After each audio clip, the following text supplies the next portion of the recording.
Well, Eltahir is an environmental engineering professor at MIT, the Massachusetts Institute of Technology. He co-wrote the study and joins me from Lexington in Massachusetts. Welcome to Impact. Would you explain, Thank you. Would you tell us a little more about what you mean by these extreme heat waves? The variable that we use to describe heat waves is a variable we call the wet bulb temperature. And that's different than the regular temperature that people are used to. The wet bulb temperature is a measure of the temperature, heat, and humidity.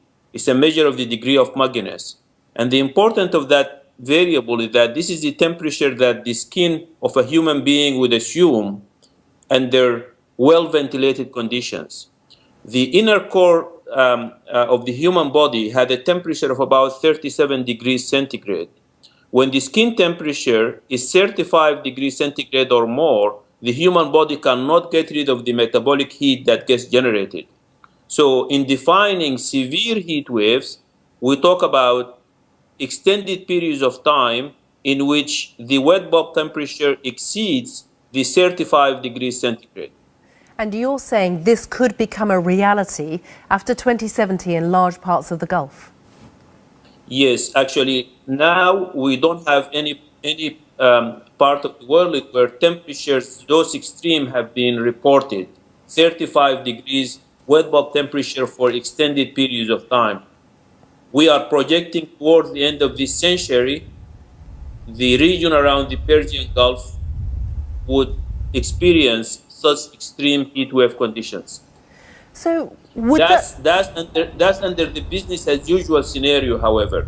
We also consider mitigation scenarios in which action is taken to reduce the emission of greenhouse gases, and under those conditions, those severe heat waves were not simulated by our models. So your report is a call to action for governments in the Gulf, isn't it, to take climate change very seriously?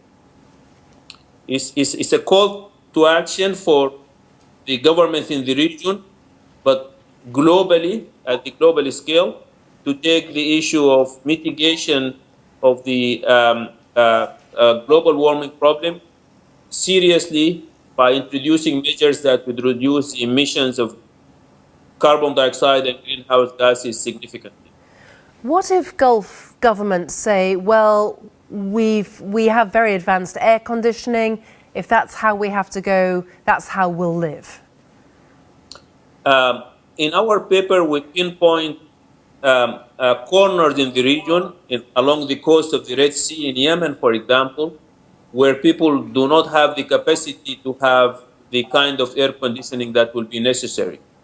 We also point to activity that would make it necessary for people to experience outdoor conditions, for example, in construction industry, some of the oil industry, but also some of the activities, religious activities like Hajj, where people have to be have rituals, outdoor rituals, in an event that occurs at different times of the year in different years, according to the lunar calendar.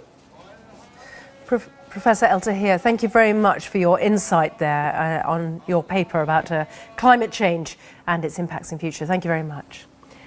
And just to remind you of our top story, we've been